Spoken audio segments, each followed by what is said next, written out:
Hello and welcome back to PlayIPredict.com. I'm delighted to be joined today by Tony Og Regan, former Galway hurler of some renown and a personal and professional development coach.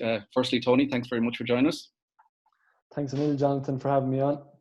Perfect. Now, there's actually so much I want to delve into you today because I'm genuinely fascinated by the way you've evolved your career and some of your studies and obviously the way things are in the current environment as well. I think a lot which you practice and the coaching that you do has become more important. But I just wanted to, from my own point of view, I wanted to wind it back to the very start. I always give the story of my involvement in sport is my mother dragged me out to the back garden when I was a kid. And so be told, it's quite ironic because now I'm the most sports fanatic, obsessed person you want to be. But I'm told back then I didn't really have much of a grow for lover. And it was times it was a dragging out and kicking around, messing around. But your love of sport, where did that come from? Was it always Galway hurling or playing, messing around the back garden or whatever? Or who were the kind of the impacts, influences on your, I suppose, early sport and love? Yeah, it's amazing what maybe comes into your mind when you think back to your earliest childhood memories. And I can remember one incident where Pete Finnerty came up to our house, and I think he was working in financial services at the time. So maybe he was trying to sell Dad a pension or something. But Dad got him up to the house anyhow. And I can remember getting a couple of photos out in the front garden, and I'm only thinking maybe I was 5 or 6 at the time, and it just really kind of lodged in me. It was probably around 87, 88 when Galway were, in an All-Ireland final every year, and they'd probably done two in a row back to back that time. And it was like God was in front of me in the front garden, and the way Dad would have spoke about him and built him up, and he used someone from the TV then as well that maybe you saw highlights of. So to have him standing in your front garden at maybe lunchtime on a sunny summer's afternoon and having a few pucks out the front garden with him and my sisters and Dad, that probably sparked something in me. And Dad would have been a director of sport in NUIG for about 40 years nearly. So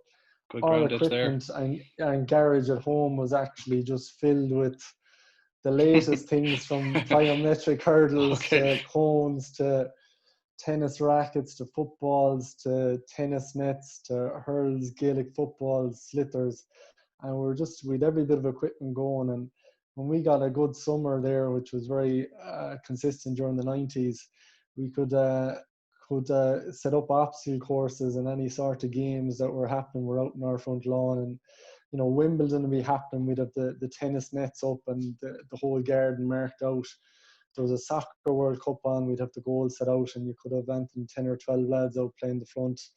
Hurling and football would be massively played in the garden as well during the time. And I just remember my childhood, Jonathan, maybe 9 o'clock in the morning till we were pulled in at 10 o'clock at night, and it was just game after game after game, and the sport didn't really matter. We just loved playing and enjoying ourselves and competing. And I think that transfer of skills and that crossover of all those sports was definitely a help when you come to evaluate and look back on things. And we just had so many fun times of sport in the front garden, and wasn't even a structured element to it. It was just the fun of playing 5-a-sides and 4-a-sides and 3-a-sides and 1-on-1, and whether that was hurling, tennis, badminton, Gaelic football, touch rugby or whatever. It was just great fun sampling all those things and having your childhood out there in the front garden with all your best friends. Yeah, it definitely sounds like you grew up in, I suppose, sport and royalty. I'm not sure if that's the way I would describe it. I'm thinking back to some pulling branches down off the trees and putting goalposts down, and here you are with an Olympic professional equipment. Definitely sport and royalty. But I can see how that straight away, like that. Even now, I can see by your body language, looking at you, you smile back at such positive, happy memories that it did spark, I suppose, a love affair of sport. Would you have been interested in a lot of different sports? Then, obviously, on the back of that, kind of as you grew a little older. Yeah, I can remember even just programs at home. Dad would have been an avid traveller to football and hurling matches and All-Ireland finals, and I can remember just having boxes of programs at home and reading them and being able to recite, every single team and team lineup and players, and it just kind of embedded in my memory. And that was football and hurling. I can remember the Down team and the Donegal team, the Dublin teams winning football All-Ireland in the early 90s, the typical Kenny Corks in the early 90s as well, and just been fascinated by all those players. And I would have watched the tennis, obviously. I would have watched the soccer World Cups, and we would have played as much soccer out in the front garden as Gaelic football and hurling. I think they were more the evening time sports for me when I started training with a team, maybe at 7 or 8, 9, 10 years of age, that you'd be going to football or hurling training in the evening. So during the day would be tennis and soccer and basketball and all these other things that you might see a bit on Chicago Bulls in the telly, or Serie A 1990, or whatever the programs would be with the Italian 90 or Italian first division soccer on Monday evenings, and watching Van Basten and Rijkaard and all these guys. And yeah, really just fascinated with their skill level and their athleticism, and how they could master skills and control and all that. And I think just you'd be out in the garden breaking crossbars and having 5-a-sides trying to implement some of these things. But yeah, I think I would have watched an awful lot of things from the basketball to the soccer to the Gaelic football, the hurling. Mum would have been a keen badminton player, won a couple of All-Ireland, so we would have tried that as kids. And we branched into Irish dancing for a fesh or two, and that quickly finished. So we got a good experience as kids and different avenues how to do that. Yeah, well, without jumping too much, it's just come into my head there. I can see you describing the love affair of so many different sports there even, and you've described, different aspects and different skills of each one. Do you feel like it's important that kids, when they're younger, do get to, I suppose, experiment and enjoy different sports? Because we are kind of more and more coming into, I think particularly when you look at the power of across the water in the Premier League, where it's such an industry, and even if you're, from a parent's point of view, if you can get your kid in an academy, you're pretty much set up for life, for the financial rewards are so good. So you see situations where kids from a younger age are just honing their skills on one particular sport, and that's it. But in my mind, it's always have as much fun as you can until you grow up, and maybe then towards late teens you kind of structure towards the sport of your choice. But just from someone with your professional background as well, what are your thoughts on that whole, I suppose it is a big discussion at the moment as well. Yeah, and if you looked at fairly hardly at strength and conditioning point of view and the research papers around multi-sports, I think there's a massive transfer. The different movement patterns that you'd have for basketball or evasion sports like rugby or soccer. I think there's great similarities and great commonalities, but they would ask different questions of you as well, which is great for kids then to learn different ways to balance or protect themselves or tackle or evade a tackle. And I think they're massively good, as well as just identifying space and closing space and having good peripheral vision left or right here, and also be able to see narrow and broad depth. I think, the different sports you play, you can transfer over them massively then when you maybe decide that. For me, it was probably around 16, 17 that I need to go down a particular route, but having all those skills developed from different sports and, even PE classes, etc., I think there's a massive transfer, both from a mental point of view and a physical point of view. And, I don't think there should be any pressure on kids to be making decisions at 12 or 13, what route they want to go down. I think if you could really delay that for, till 16, 17 and make a decision, then I think you'd be more informed. And I also think you'd have a more rounded athlete or more rounded person than around different sports, both individual and team, and different team environments. Different personalities, different cultures of coaching. I think there's huge benefits for a child's personal development and also the sport and development to have that mix and not be just, total GA background or total rugby background. I think, if you listen to any of the interviews with Irish rugby players like the likes of Rob Kearney or Keith Earls, the soccer and rugby and Gaelic football skills that transferred with them, and the likes of Brian O'Driscoll has been massive. And I think in Australia they really identify with that, where players are switching from rugby league and rugby union and AFL, and making professional careers. And Sonny Bill Williams be a great example of that. I'm sure I could name 4 or 5 other Australian sports people that have made that transfer. And I think it's been really pushed for in the Institute of Sports over there, that they would allow kids to sample as many of those sports, be it water-based or field-based or whatever it is, to give them a great kind of athletic development and personal development and a holistic look at it.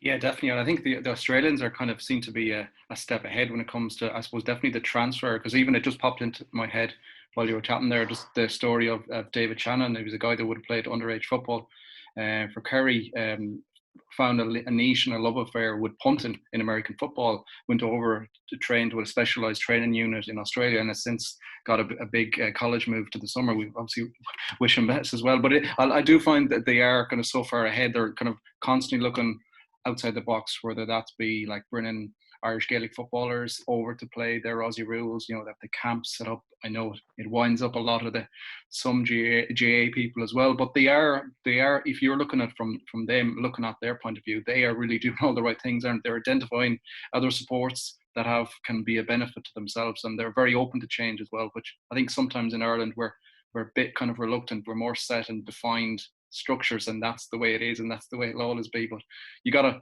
open your mind to all this, don't you? Yeah, I think I'd love to see, Jonathan, a place where you could have, epicenters or facilities where all the sports are under one umbrella, and a kid could go into a place on Saturday and he could sample rugby from 9 to 10, soccer from 10 to 11, bounce into a tennis session, go to a pool at 1 o'clock, and have all those kind of multi-sports all under one umbrella.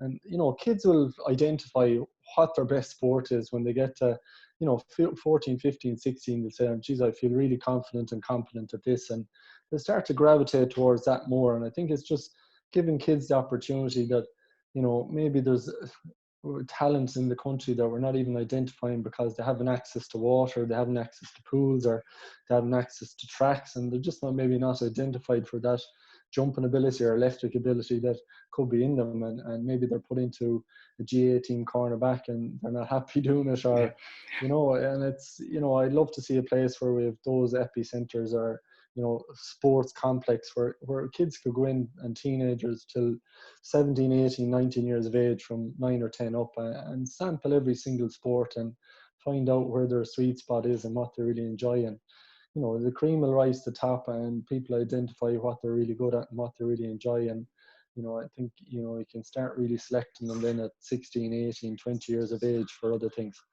I know straight away popped into my head again. I know the parents that would have a number of kids involved in different sporting kind of competitions and different sports and structures would very much love the one spot to let them in and let them kind of express their love for different sports, rather than having to.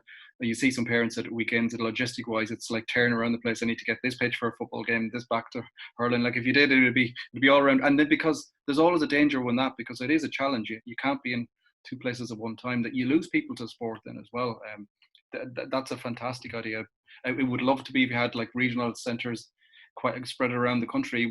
It would do the whole country's mental health a lot better, a lot of improvement as well, wouldn't it? As well as improving kids' sporting backgrounds. Yeah, I could imagine the buzz even just riding into, somewhere there around Galway Airport, where you could have a couple of thousand teenagers and the kids spot and picked out parents.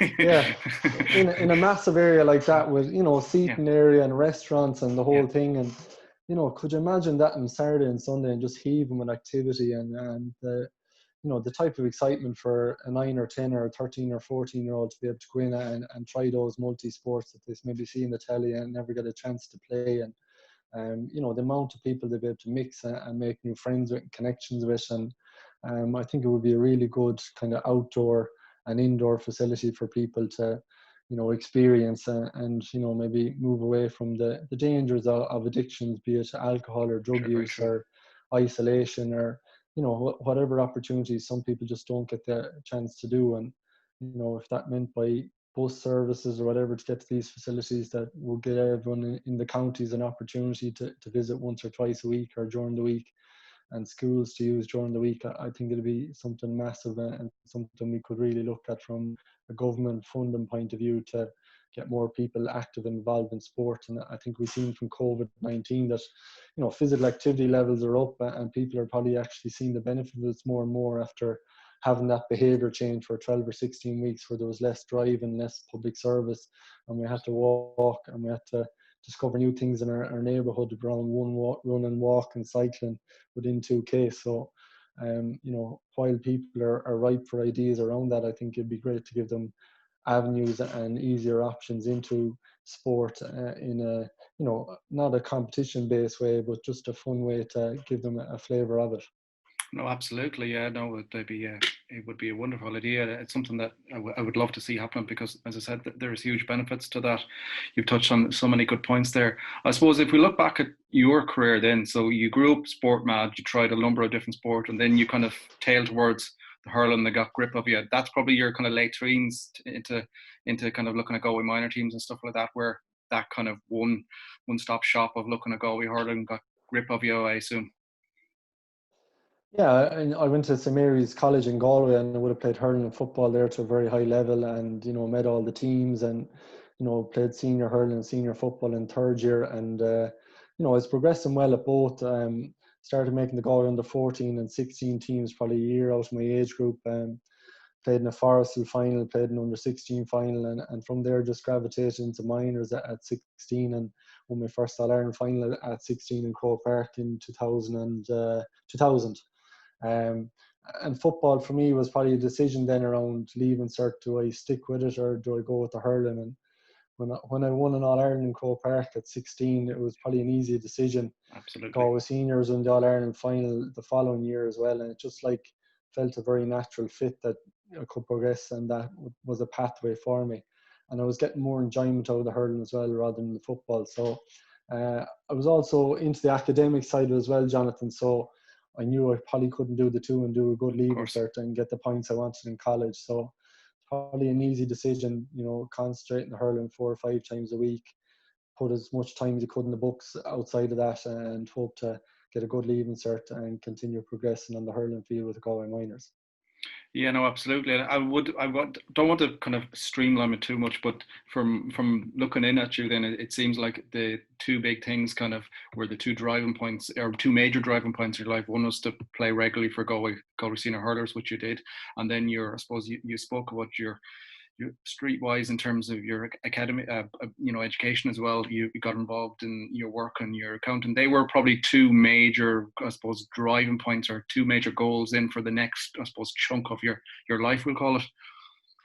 Yeah, I think with the accountancy, I obviously had to do 4 years in NUIG, then commerce degree, and I did a postgrad in economics, and really enjoyed that time in college, on a scholarship, well treated around facilities.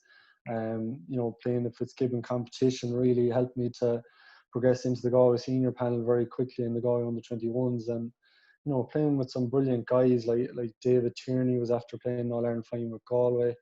Rory and Gary Hannafy had played in All Ireland finals with Offaly. They were all in college.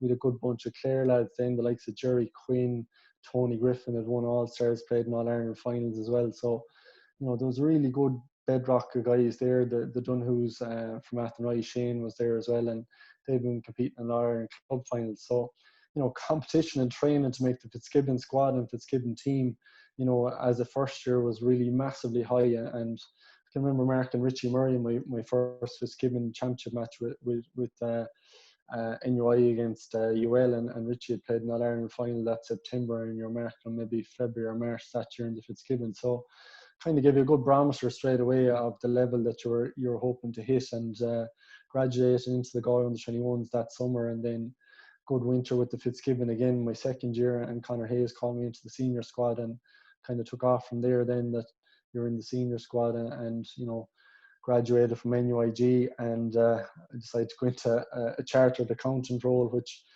I didn't More realize at the study. time would be as hard as it was, and another 4 years of study in front Yeah, of me, and yeah. finally got out of there 8 years later with a professional qualification as a chartered accountant. And yeah, some really tough times, trying to combine the professional exams. They were just such a step up, Jonathan, on college exams.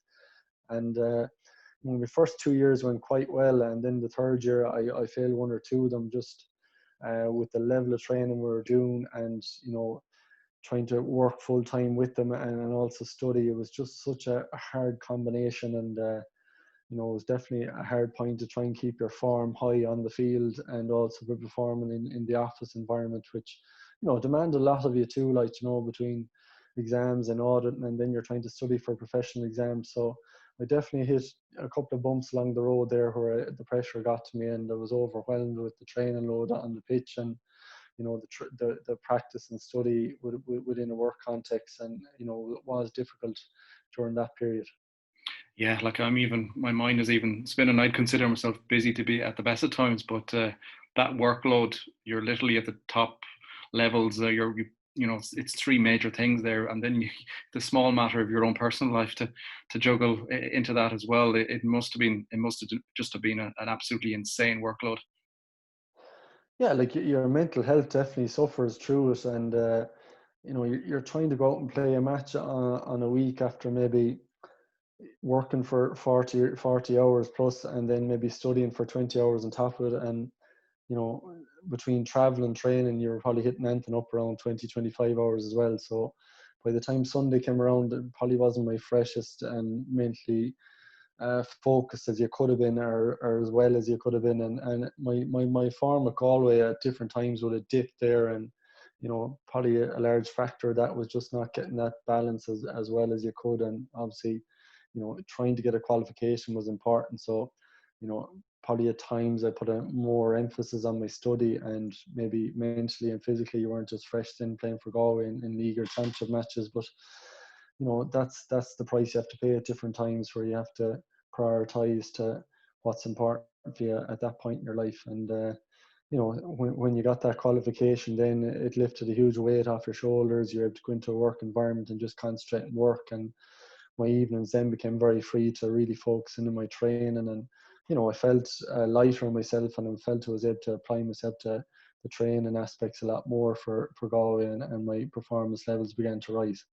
Yeah, no, absolutely. I was just about to ask you on that. Really, you must have noticed a huge improvement, I suppose, in your mental health more than anything. But it definitely would. I'm sure as well, your performances would have been a lot better. You were able to focus so much more without having that huge burden on your back. Because the thing about it as well is, like, people are, and look, I include myself in this. You get so zoned into a game of football or whatever, and you're like, oh, how didn't you catch that? Why aren't you running back there? But you just don't realize, like, that's an absolutely insane workload on the back of that as well. People don't appreciate. They don't see beyond the player wearing the colour jersey of their choice. They don't see all the other stuff that goes on behind the scenes to get them to that level. Does that frustrate you at times, actually?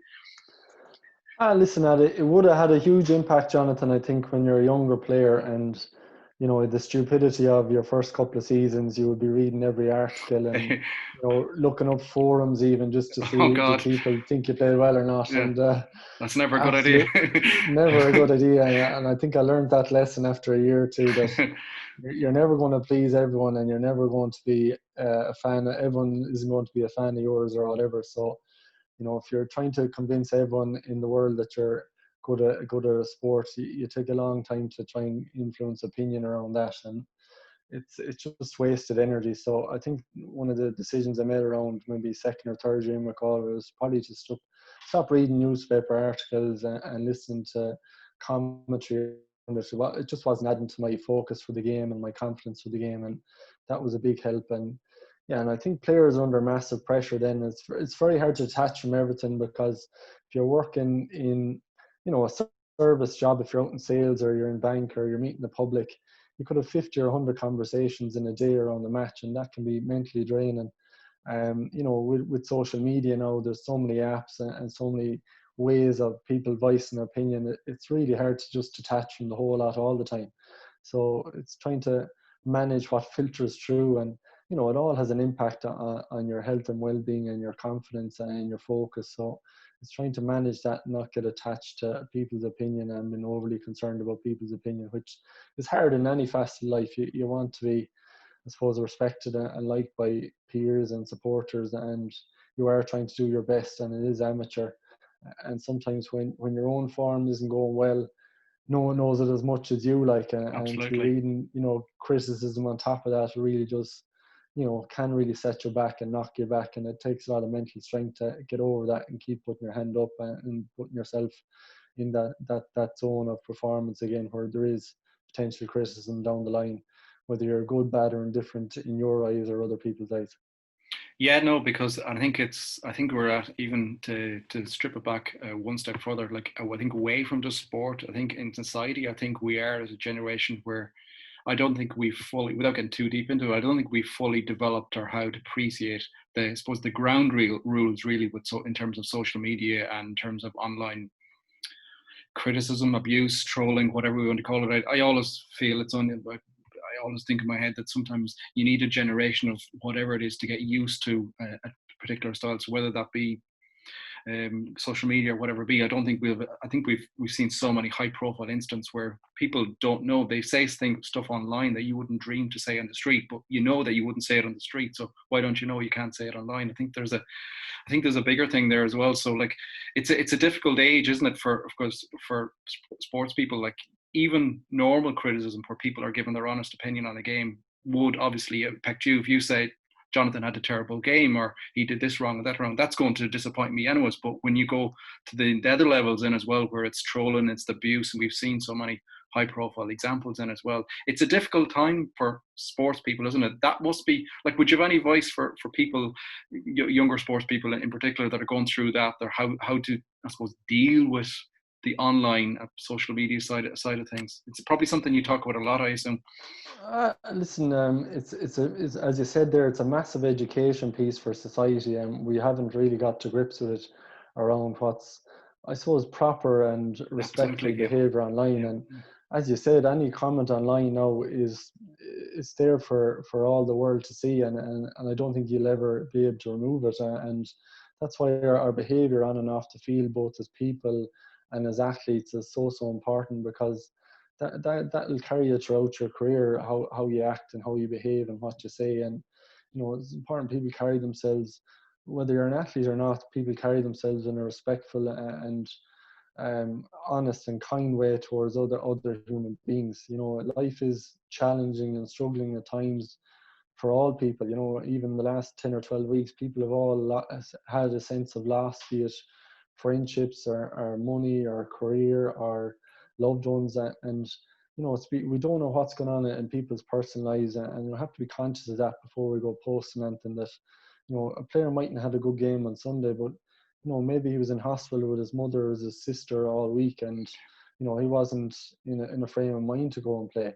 We just don't know the background story of people, so it's to be conscious of all that. And how would we like to treat our own mother or father or brother or sister? How would we speak to them online? And I don't think it'd be much the same as people are doing to strangers. And what is a stranger? I think we're all human beings on this earth who are all equal, and no one should be looked down or looked up to or looked down on. And it's to have some sort of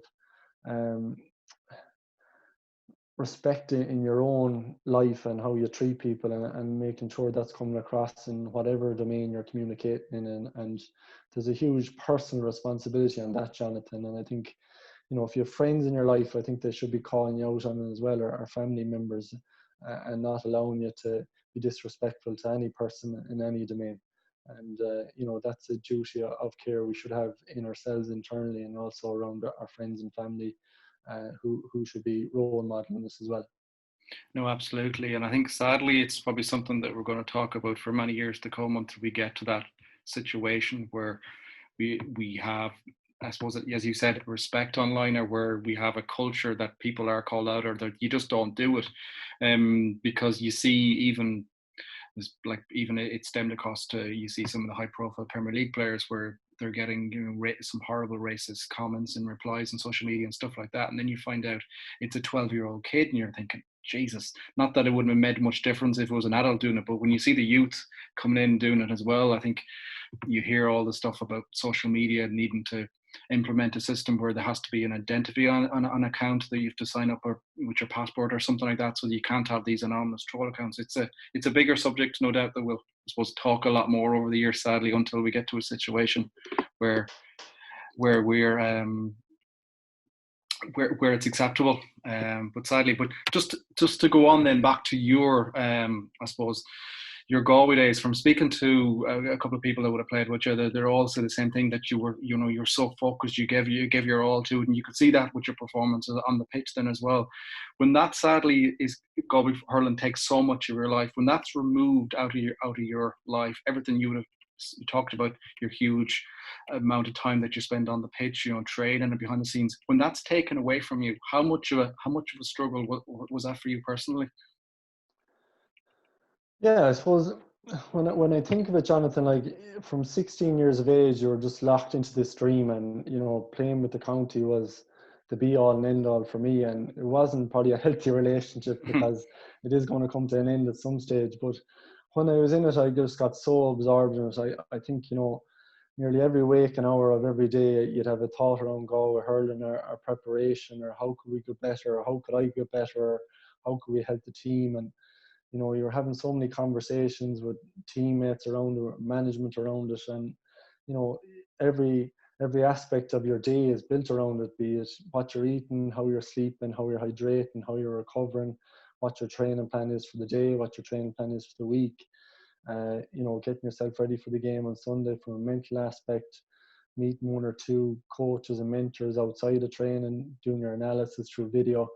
You know, you get very consumed and absorbed in it. And, you know, that was me maybe for 14 or 15 years of my life. And then to just, you know, be told at 29 or 30 that you're not in the panel, and, you know, not really seeing a way back, you can't just switch off from that. And it did take me the guts of 4 years before Wow. that pain of being cut was really had left me. I can remember even standing, you know, 2 years out of it in 2015, and Andy Smith and David Collins were captain, and we were playing Kilkenny in the All-Ireland final.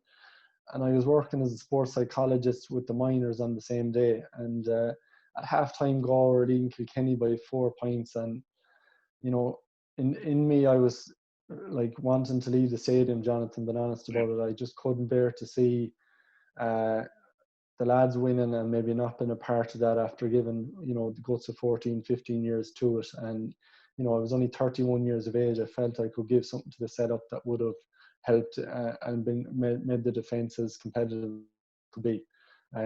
So that was a difficulty for me, you know, even at half-time in that game. If the lads won, would I be able to stay there? And the reason for that was I felt I would have broke down mentally and emotionally if they did win it. And, you know, I was thinking of leaving the stadium at half-time because I didn't know what way I would have reacted at the final whistle to that. And I didn't want to break down in front of people. But two of the selectors started chatting to me from the minor team, and the next thing my avenue to get out was gone, and the second half started, and Kilkenny just took over. And I think we got maybe 2 scores from playing the whole second half, and Kilkenny ended up winning maybe 3 or 4 points. And you know, it was listen, there was devastation at the end again for so many of my friends that had been there from 2005 as well, you know, that they didn't win the All-Ireland, and just felt like a real missed opportunity again for Galway hurling. And, you know, you're kind of wondering, you know, how long more since 88 would it be for the next group to win? And thankfully, when we got there in 17, I was working with the minors again and won the All-Ireland that day with the minors. And, you know, I was able to enjoy the whole senior final. I was just so delighted. I went down the pitch afterwards and meeting my own clubmate, John Hanbury, and Aidan Hart, and Joe Canning, and Conor Cooney, and Niall Burke, and all those lads. It was just a lovely moment. And it just, for me, it was therapeutic to see that I'd healed that much, that I was able to embrace and enjoy it like the rest of the county for the next 2 to 3 days. And but it did take me that 3 or 4 years to really get over that upset of not being able to, I suppose, go out on your own terms and you know, sign off and say goodbye to people in the right manner. And that was a real struggle for me for a couple of years after that.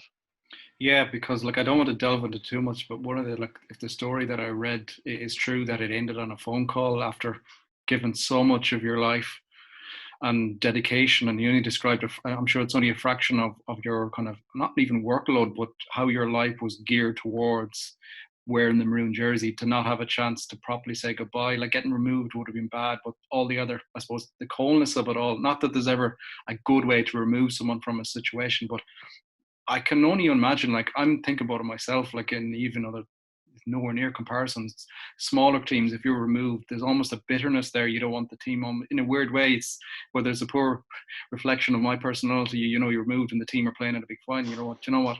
I don't even want them to win now. And it's a team that you've put so much, you know, effort to, and so much of your life. And that must have been such a bombshell to, because such a range of emotions to try and manage for an amateur athlete being in that professional environment, to just be gone like that as well. I'm not quite sure how I personally would have imagined that situation. I won't lie. Listen, and that's the strangest thing, Jonathan, that, you know, party didn't want the team to win in case you were going to miss out, and the hope that you might totally get back in the understandable. following year. And it's such a weird motion because everything in your being for the last 14 or 15 Exactly. years wanted the county to be successful, and then all of a sudden you're having these painful thoughts and painful emotions in your body, and it just like so painful and so emotional to bear. And it's such dark times when I think back on it. Just emotional, crying watching matches, and crying missing out on events with teammates that you shared a dressing room for 10 or 12 years. And it took so much out of me at the time. It was really, really difficult. And, I think it has helped me now in my practice working with athletes to, I suppose, I help manage that better within management teams around their communication, and also the athletes that, there has to be life outside of sport. There has to be a plan after sport. And,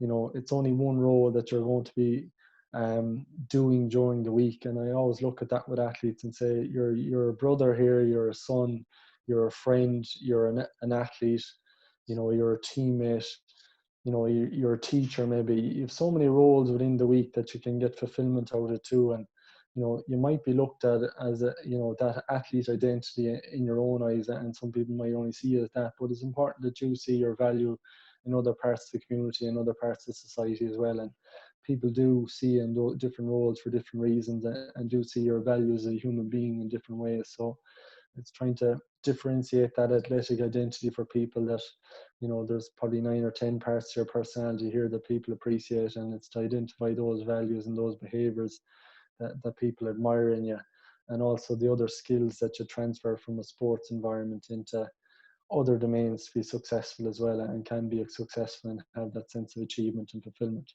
Yeah, absolutely. So Yeah, no, absolutely. And sorry to put in there, but it's just one of the things that struck into my mind again when kind of researching for this is you. I'm a firm believer that you try and take the positives out of every situation, no matter how dark and grave that is. And we've had, horrible situation, so many people dying in terms of the virus, and then the lockdown that occurred on the back of it all. But I think it has allowed a lot of people, particularly I think sports people as well, where their life was like you were, it was so honed onto getting ready to be on the pitch at the end of the week, and everything that went around it. All of a sudden, that's taken away. Teams aren't allowed, shouldn't be training animals, but I had to look at other aspects of their life and discover new parts of their life that they were good at, and discover more hobbies. Like obviously it was challenging within the remit of the lockdown and then the various circumstances. But I think all that can be used to a positive impact, where players and not just players, people have to kind of had to adjust themselves and had to see what was important in their life, and had to see that there's other things out there. Like I'm a huge believer and lover of sport. It consumes my life a lot and everything about it. But even lockdown for me was like, do you know what? I don't want to watch that replay of that game over and over and over again. There's other stuff here. And I think that was a good time for a lesson for us all, really, to use it and to develop our, I suppose, our personal inner self a lot more. You'll obviously explain it a lot better than I'm rambling on here, but no, that's that's just the yeah. one thing that I copped on the last couple of months, really. Sometimes we can use these things, Jonathan, as a distraction from the real issues in our life and the real important things in our life. And whether that's putting off doing a course, or it's important putting off, progressing in your career, or if it's putting off having a conversation with a partner or a friend or a family member that maybe you haven't had the time to do, or you've put the blame at sports store that I haven't time to commit to these things. I think it was great to give people perspective, and particularly with sports people, I don't think they maybe put enough time into their career off the field, and also their relationships off the field, to actually just spend time with friends and not have the excuse that, oh, I'm training in the morning, I can't go to that tonight, or I can't meet you Saturday because I'm recovering.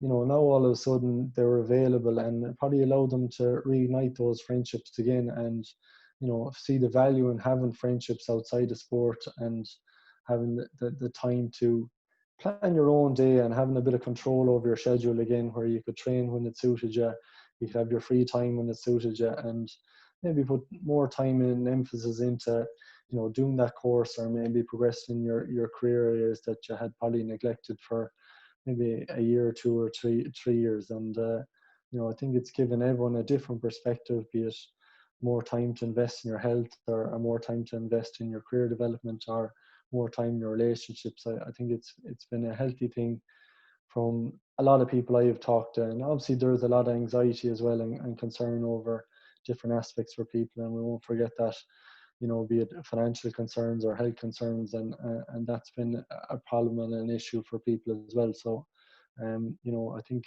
the whole thing has been a good thing to get Irish people to get a new perspective on what's important, and you know, maybe get off the rat race that we've been on maybe for a couple of months or a couple of years in some cases.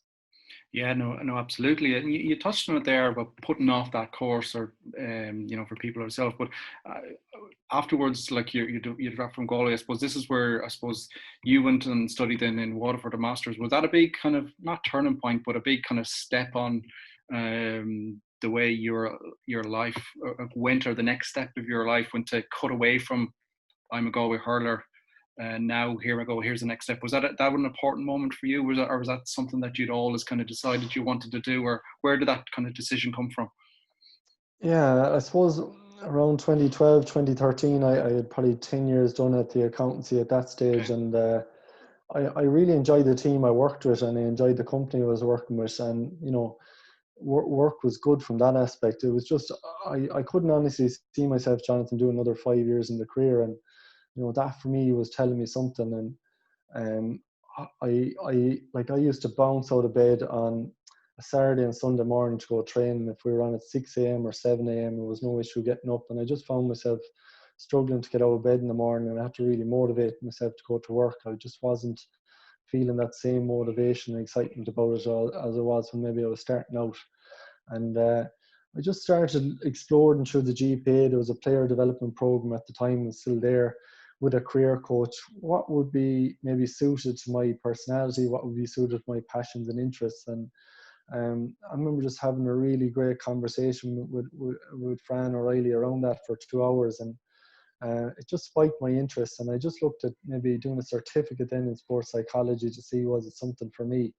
And I'd always had a massive interest in reading sports psychology books just to get another 1% while I was playing. And you know, you kind of get an idea then that there's actually people in professions around this and working in golf and different aspects. And yeah, so I just started that little journey where we went up to Dublin every Wednesday night for a 2-hour course for about 20 weeks, and it really spiked my interest. I was probably used to doing a lot of business subjects, and it wouldn't be the most exciting, the likes of auditing and tax, and you Can't know, imagine, no. you're probably just doing enough to pass, and you know, you were never having a conversation again about it if you could. Whereas I was in a class with 15 or 20 people, and we were talking about athletes and teams, and what makes great teams and what great athletes, and mindset, and a whole new area for me. And you know, reading research papers on how people use pre-performance routines to help with nerves, or how they use mindfulness to deal with staying in the present moment, and how they use visualization to develop belief and skill patterns. And God, I was just lapping it up, Jonathan. It was felt so natural to be reading this and studying it. And you know, I remember after maybe the third class of that going, I need to look into the masters in this, and I want to develop even further. And you know, my mind made up after that. I applied for the masters, got all the paperwork around it, and got accepted. And I was still working full time doing all this in the accountancy, and I continued on doing it for another 18 months, and did my masters. And you know, you talk about workloads. I can remember 2015, down in Waterford every Monday for lectures. I started working as a sports psychologist with the Waterford senior hurling team, the Galway senior football team, and the Galway minor hurling team. And I was doing a thesis that year, and it was just an amazing busy year. But geez, I was just loving every day, because the novelty of it, the new experiences, chatting the likes of Austin Gleeson, Kevin Moore in one-to-ones, you know, Galway footballers, Paul Conroy, Gareth Bradshaw, Shane Walsh, and you know, working with Kevin Walsh, Derek McGrath. It was just so exciting. Jeff Linsky, and you know, it was a great time. You know, you were learning the theory in college, and you were beginning to apply it in your one-to-ones in your team workshops. And I just remember the whole year being so exciting. And you know, we got to the latter stages in both the football and hurling championships at Waterford and Galway, and the Galway minors got to the All Ireland final day as well. So it was just a brilliant summer, and I just really, really enjoyed it. And yeah, I really kind of made a decision at the end of that year then that I was going to go full time into it and leave the accountancy. And see how a year went, and here I am 6 years You're still. later. It's like, even now though, I can see you describing that period where, I suppose, maybe too cliche to call it a love affair, but you can transition yourself across. But it's almost like, when I'm looking back at you now and describing the story, it's like you had two big pillars in your life, Galway Hurling and your accountancy, both wiped, but I can still see the positive happiness in you describing this whole kind of this lease of life in a weird way that you got as well. That was, I suppose, the perfect transitional period really for you, I guess.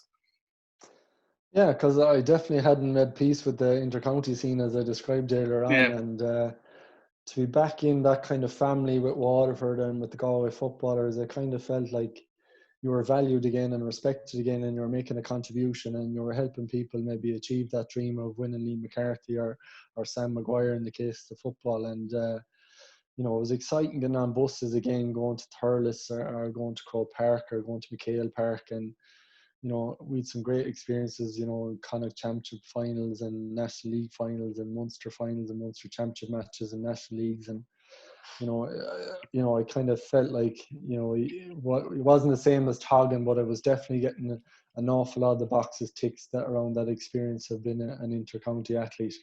And it definitely did help with that healing process that took me 4 years to still be involved and still having a bit of an impact and a contribution, you'd hope, with those players and teams.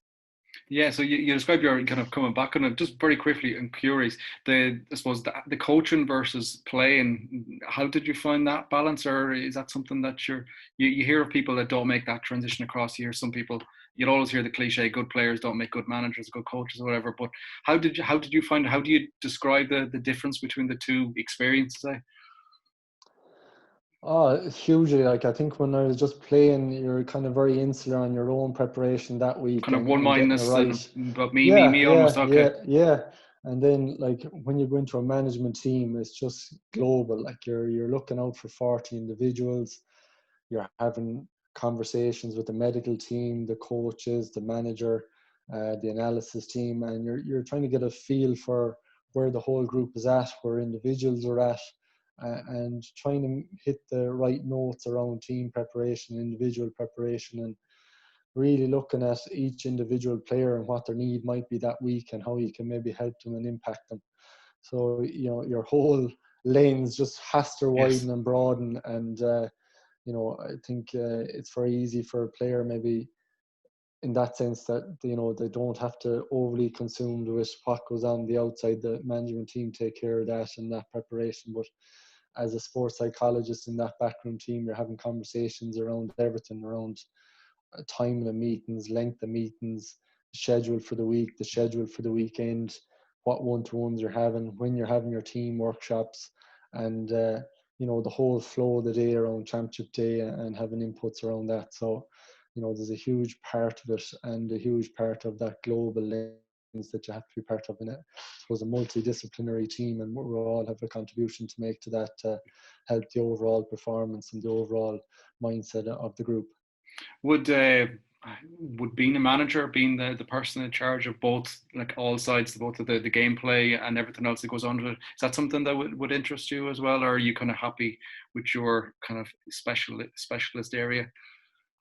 And it's definitely something you consider, and then you look at the workload that's involved, and some days you say, I love that responsibility and I feel I could do it really well, and then other times you're going, God, it's actually mental, Jonathan, where it's Yeah, gone to. And you know, yeah, if you were to put a clicker on a manager and see how many interactions he's having in the week between phone calls and county boards and players and facilities and sponsors, and you know, looking at opposition and reviewing player performance, you know, it's huge. Like, it could be as big as he wants it to be or as small as he wants to be. It could be 50 or 60 hours, it could be 30 or 40 hours, and that's, you know, a guy that maybe has to manage a home life or professional life with it.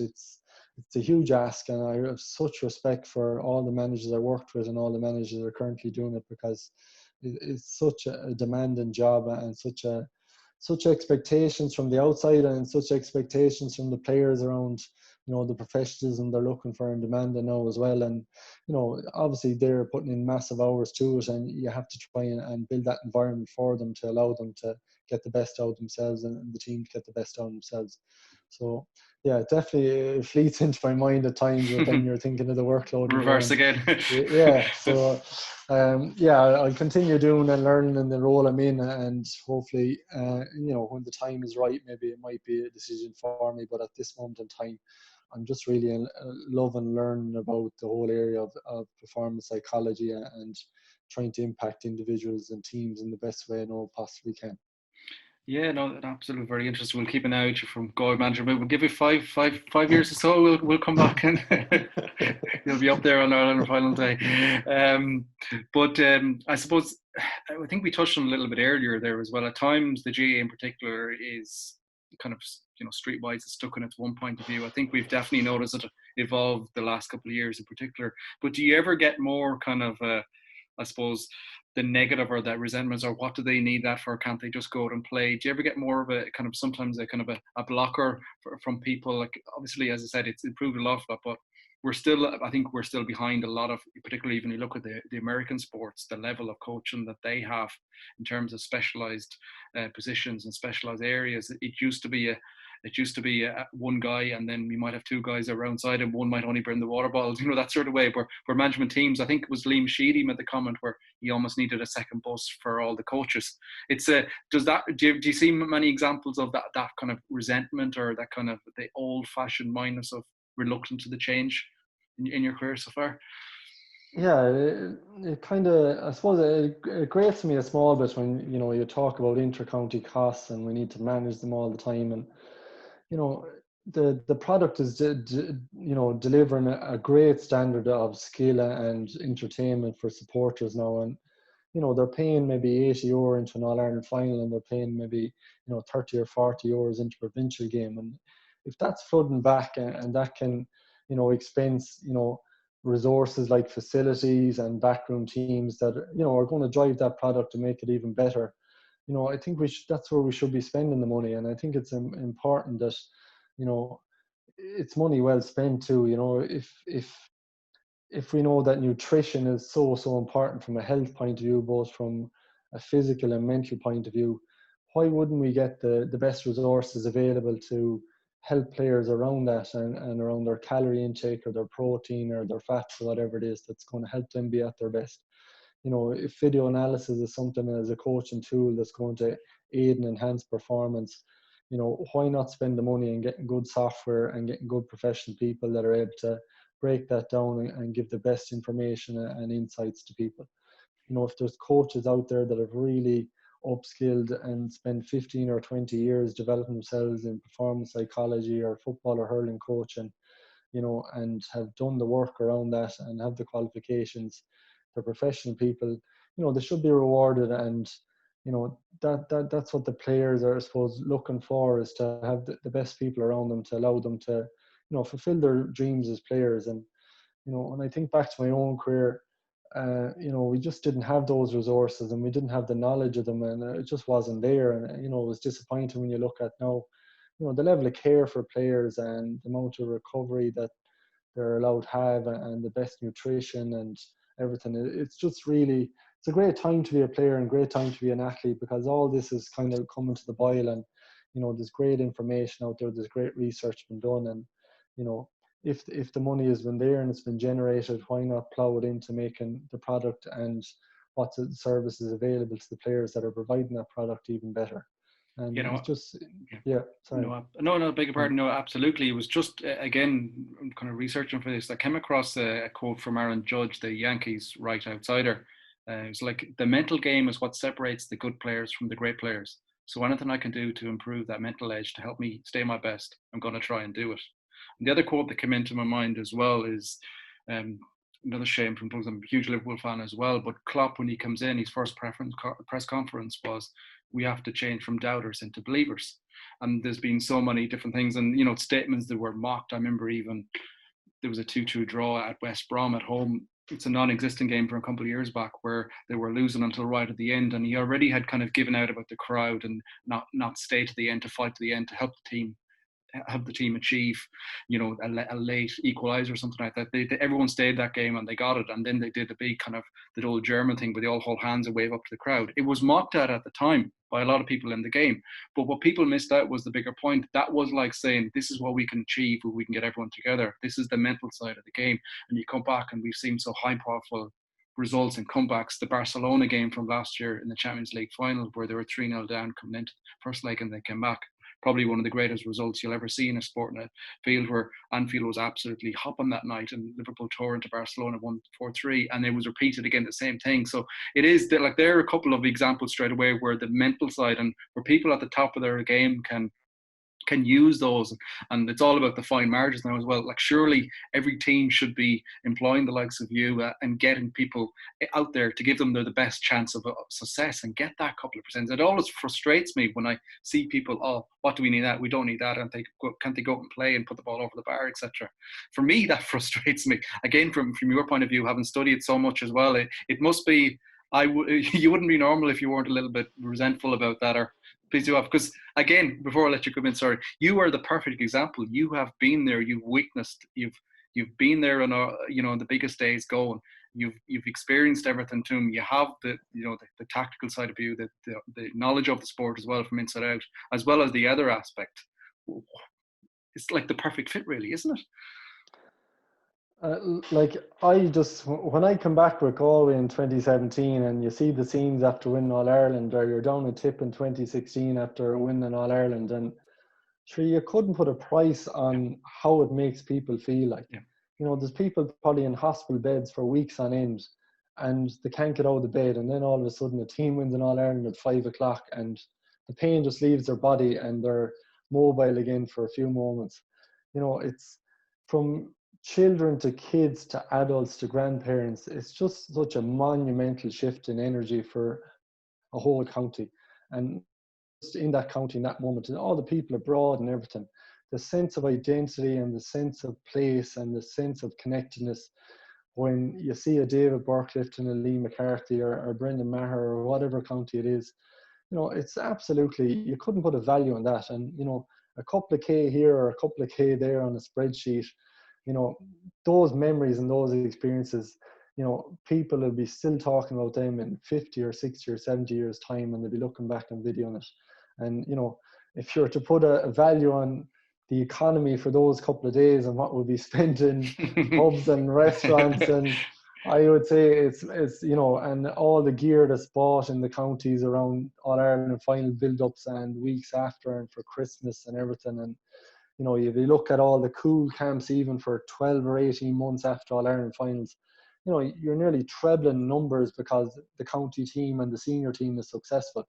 And you'd see that in the football and hurling and Galway when the team is going well. The summer camps for 2 or 3 years, they're blocked out the door, Jonathan, with 200 or 300 kids. Economy-wise, you walk through Shop Street or Key Street, there's flags and bunting up. There's an atmosphere and an energy within the county. The schools, when they go back in September, there's an energy and an atmosphere. The clubs, everything is just on a different level. And, I'd say even mental health and everything is a huge improvement for those couple of weeks. So people are, a purpose and a meaning and an excitement to look forward to. And, I think when we start worrying maybe around a couple of K here or a couple of K there, when an organization is already generating it, I think we're missing the point, really. It's, what's the value add of any of these services? What's the value of the team performing even better than last year? What does it do for a county? What does it do for society? What does it do for, the whole community? It's just, it is priceless. It's absolutely priceless for me to see that and be part of that build-up, both as a player, a supporter, working as a professional in the game at different times. It's a magic 3 or 4 weeks, and it's a magic 3 or 4 months after it as well when it does come off.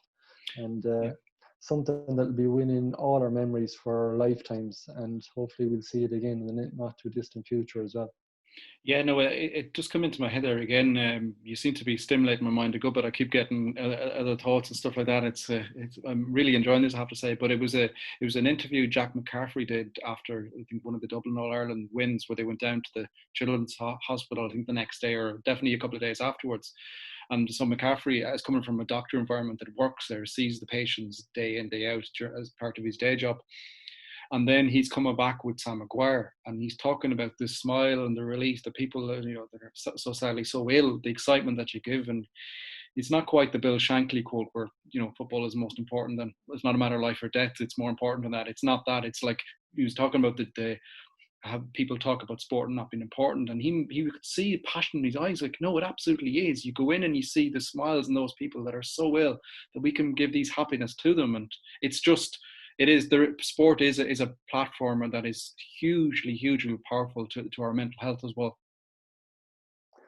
Yeah, and like, you know, going into nursing homes with cups, going into schools, you know, all those areas, those people are just on an absolute different high after seeing those sports people and those sports stars, and you know, the contribution they're making to society. I think it is absolutely priceless, and they're massive role models, and it can have such a huge effect on people, both from a mental and physical point of view. And it's just fantastic to see that we have those initiatives within Ireland that can actually drive a whole community to, you know, greater health and happiness, really, and enjoyment, really. And you know, if we can, you know, cultivate as much of that in our lives, both in our personal lives and around our community, be it through sport or other mediums, I think we've really got to back it and put whatever funds are available around that.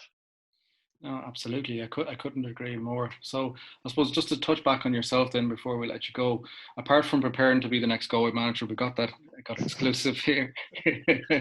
I'm just kidding. I'm just kidding. Your own, I suppose, career at the moment. Just tell us a bit, like, what's your kind of day to day? What do you do? What services do you offer? Or just a little bit more about your current setup. Yeah, I've probably overtouched on the sports psychology side of it. Yeah. So that would be just Yeah. working with individual teams and athletes. And you know, I know GAA has been overly mentioned today, but you know, I work with a huge amount of athletes, both at Olympic level and professional level, in a range of sports, be it golf or boxing or horse racing or show jumping, you know, modern pentathlete, kickboxing. It's just been great to meet so many different athletes from so many different sports, and have a help in their performance and a help in their lives. Then from a corporate side of it, you know, you're obviously asked in to do a number of talks, be it on health and well-being, on high performance teams, on leadership. You know, I would work within corporate teams, on senior leadership teams around team development and personal and professional development, and areas like emotional intelligence, well-being, you know, performance. And you know, I really enjoy those aspects of work as well, and work part-time with the Gaelic Players Association as a career and personal development coach as well. So my week can be very varied, Jonathan, and I love that aspect of it, from being in the sports teams to working with corporate teams and individuals to, you know, working with the Gaelic Players Association on career and personal development, and helping players with that transition out of the game and who are currently playing, just to, you know, evolve their personality and identify the great qualities they have outside of playing and the great opportunities they have outside of playing as well. So yeah, I'm very grateful for the career I have so far, and look forward to making an impact in all those areas going forward. Yeah, I'd be curious to know from I suppose the corporate point of view. Obviously, there's been a huge dynamic in the change of, we've kind of gone away from the little bit of you commute and you're stuck in traffic a while. You go, you sit in the office, you do your work and go home. That's all changed for a lot of people the last couple of months to a working from home environment, which has been challenging as well. You might have kids that are not in schools that are closed, etc. They're around. You mightn't have a full set up office space or stuff like that. There's been a lot of challenges. And then I suppose the biggest challenges as well as people, the danger is that, you know, work is always there, that you can't get away from it. It's the laptop is always beside you or whatever. You feel like you're, because you know, times yourself, you're like, oh, I'm still lucky to be in a job here. I'm going to have to give that extra couple of percent. But it is a big balancing act. That's probably something I would imagine that has kept you, I suppose, busy, or people have been approaching you about, or is an area that you probably available to discuss in depth, I'm sure. Yeah, it's a massive change, the whole working environment from home, and you know, setting up boundaries around the office that you're able to, I suppose, as you mentioned there, detach from your working day, and that the laptop doesn't become part of the sitting room and the kitchen and the bathroom experience, and all of a sudden your mind is just on work completely all the time, and there's no detachment from it. And it's been flexible around that too, Jonathan, because with working environments, there could be 2 or 3 kids now that aren't in school anymore. And it's for management teams and leaders in organizations to recognize that such and such a person may not be able to get to critical reports between 6 and 10 at night time. They might be able to do that work early in the morning or in the afternoon because they're collecting kids or they're minding kids, etc., etc. So it's been, really working with management teams around that and been more flexible around that work approach, and also looking at the health and well-being that, our staff been really supported around that and been able to manage that transition, and building routines with them around their workloads, around their health and energy, and how to de-stress from their day, and how to make things more manageable for them. And that's the things I really like around habit formation, and identifying the triggers that aren't helpful and hindering our work performance or our mental health, and what can we maybe do around that to support people. And that can be part in workshops, it can be working one-to-one with them, and working in small business teams around that. And we're all just learning this for the first time, really. I suppose I've been self-employed for 5 or 6 years, so I've been kind of used to managing that home environment, and maybe been on the road a bit as well. And it's just trying to understand what the challenges are for your team, and having that relationship with your team that they're able to explore that with you, and how best to maybe help them around that transition, and when's the best time to contact them and not contact them, and when can we maybe challenge them and support them in the right way. Perfect. For people that are listening, whatever, where's the best place to contact you or get in touch? Because they are so important services at the moment. I think now more than ever, it's become more important, and I speak from that personal point of view as well, appreciating that. Where's the best place for people to get in touch? I suppose any of the social media channels, Jonathan, you get me at Tony Og Regan, and my direct email is tonyog.regan@gmail.com, and they're probably the most useful place at the moment. I'm still working on getting the website up and running after a bit of work during the lockdown, so that's where I'm at, and that's probably the easiest place to contact me on any of those things. Perfect. Well, listen, Tony, I won't delay any longer. I know you're a busy man as well. Thank you so much. I've genuinely been fascinated by that chat. I feel like we'll have you on again to talk a bit more in depth as we climatise. Thank you so much. Wish you continued success and continue the good work. Thanks, Jonathan. I really enjoyed it myself now, and have a lovely weekend. Thank you.